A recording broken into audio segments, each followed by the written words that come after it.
Maybe I can make this a short one. Hi guys, this is Connie. Of course, I get a red light, so I'll have to make sure I focus on that instead of just focusing on you guys. This is a Connie's Note, the November 1 take every day. It's the, I want to say it's the 16th, and that's not accurate anymore, because the weekend is the 18th and the 19th, and today is Friday, so it's the 17th of November. Yay, Connie, use your brain. Let's see what the clock says. The clock says it's 8:30. I am exhausted and ready to go home and go to sleep, but I was going to go out and try to do some gaming. I did a ridiculous amount of gaming yesterday because we were like, hey, it's the beginning of our weekend, and we stayed up really late and paid the price for that. We had baby bear Tryon's 6-month checkup today. She's perfect. And she had to have vaccinations, and I cried more than the baby. That first initial shock definitely hurts her, but I mean, she was a champ. She is fantastic. She is phenomenal. I'm not on this to gush about my baby. I'm hoping to get through this light. I'll have one more light, and then I will be parking the car and going in and calling it a night. But I was in a church parking lot that wasn't the church I usually go to, and it was nice because there was a gentleman. He was like, hey, I noticed, I wanted to invite you in. I noticed you had your 4-ways on and you hadn't figured out a parking spot. I thought I would just invite you to grab a parking spot and come on in. We're having a revival tonight. And I was like, no, thank you. I really appreciate that. And I just was having some fun playing my augmented reality games. And do you have a church in the area that you go to? I mean, very friendly. And I was amazed how much that kind of almost threw me off. I had no problem, saying what church I went to. And I just, he was ready to engage. And I wasn't. And I say that not as some loaded spiritual thing. It was just something that was brought to my awareness. And then also reminded me there's something that I've been kind of trying to take up a challenge for myself, because I have a strong burden on my heart for married people and have started to learn a lot of the love and respect principles, which I think are phenomenal.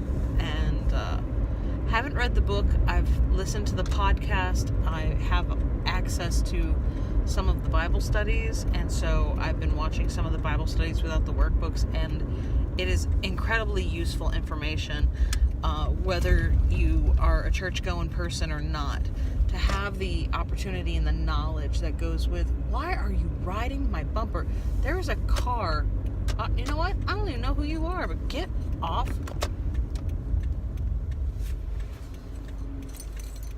That dude has been riding my tail for the last 3 minutes, and there was no reason for it. And I'm sure they have somewhere very urgently important to go, but that was beyond frustrating and not safe. But yeah, he was ready to engage. He was essentially dressed to the nines, which is definitely not the style of how we do our church, but at the same time, I think that's irrelevant. But the fact was, he was ready to take on a conversation and was prepared to just be friendly and welcoming, and I was very impressed with that. So that was Manassas Church of God, I believe, is what the parking lot I was in for it. And they're having a revival service all this week, so if you happen to be in the Manassas area, I'd say give it a check, give it a go. I have no problem, shouting out various churches. I will always be biased because I've been to my church for as long as I can remember, but I also know that not everybody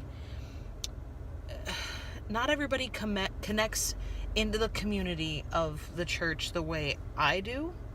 So, like, as long as you're going to a Bible-believing, Spirit-filled church, it doesn't have to be the church I go to. I mean, we're all members of the same body anyway.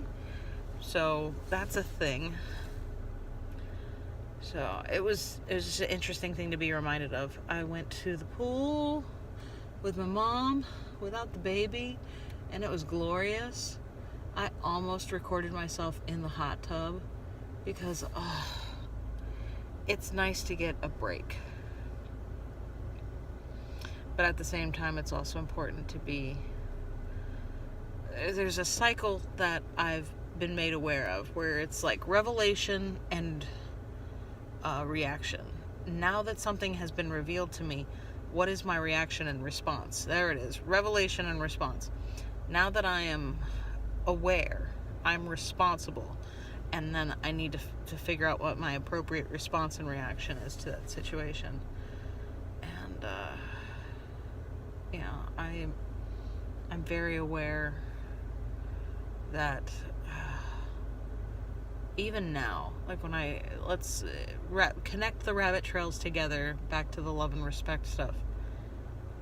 I think my husband's the best man I've ever met, and I certainly hope that he always is. And the only way that would change is just the perspective I have of him and other people in the world, and it is my decision to continue to make him my standard of beauty, to make him to learn to respect him in all things, whether I feel like it or not.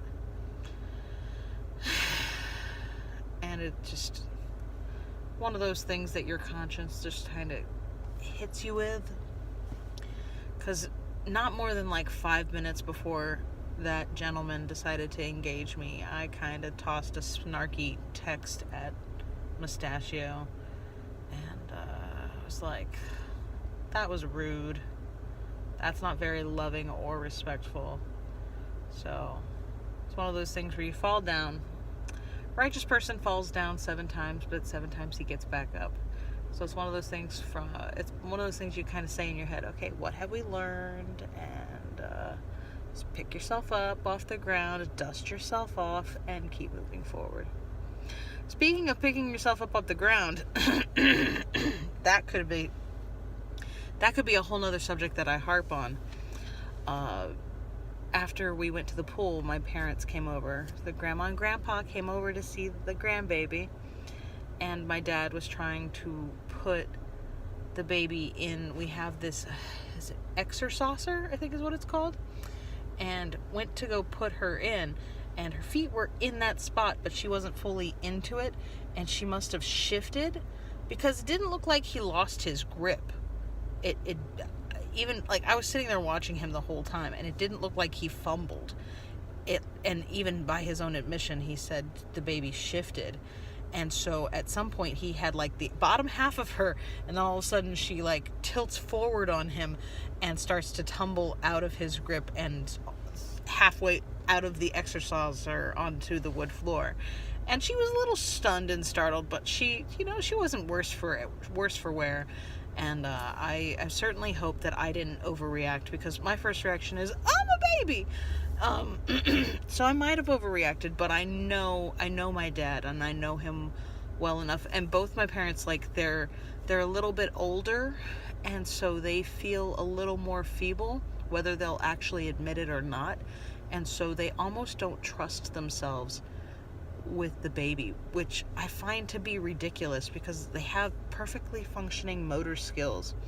They are fully capable. And this is the first time anything like that ever happened. And I know for a fact, because I watched it with my own 2 eyes, that it wasn't him losing his grip. It wasn't him. He did not falter. The baby did. The baby doesn't know any better, and the baby just wants to wiggle and worm and squirm and move and groove. And that's, they were doing a dance and they just misstepped. So, not that my dad's ever going to see this, but if ever he did, I would want him to know that I completely understand. And if he thought that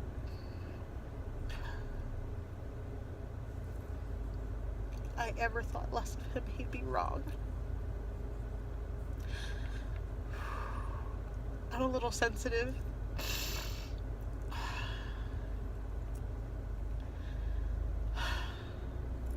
I do have a friend of mine, I have a couple friends of mine that are going through some loss.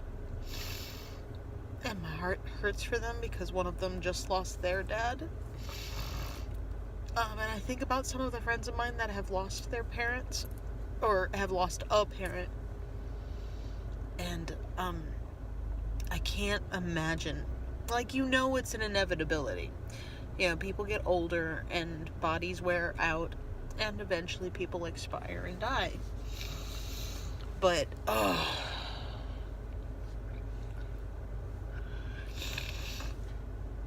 part of me wants to believe the deception that some people are just too stubborn to die. But I had a friend like that. He was stubborn old cuss. And, he succumbed to his various injuries and he passed away. And so I know that I can't live in that deception. And I've heard other people who are saddened by various news subjects, and every day there's some sort of terrible tragedy, and there's loss of life, and there's terrible things happening, and there's wars, and there's rumors of wars, and bad things happen. We live in a fallen world, but at the same time, it for a lot of secular folks, it reminds them to hug those that they love just a little bit tighter, to not take them for granted, but at the same time to be aware that we're not guaranteed the next day or even the next breath, which just seems so weird because it's so easy to just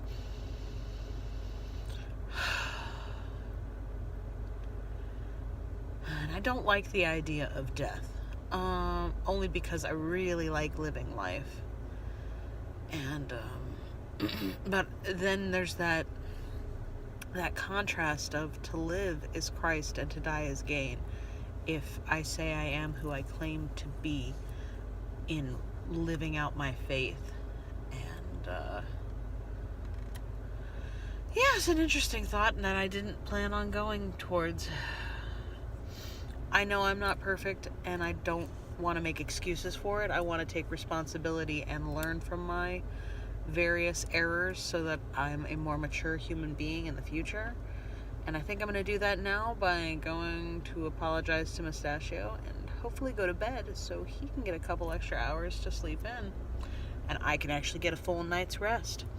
So, that was a great, wonderful thing. Yes. And I think I covered most of what happened throughout the day. We had tasty food. Yes. I had a bunch of fast food, which I thought was pretty tasty. And I still know that it's crap food, but I ate it because I didn't want to prepare it for myself. I had stuff I wanted to do. Learning. Just learning. Trying to learn every day. Be careful with that and enjoy, please and thank you. And I will see you for the next installment.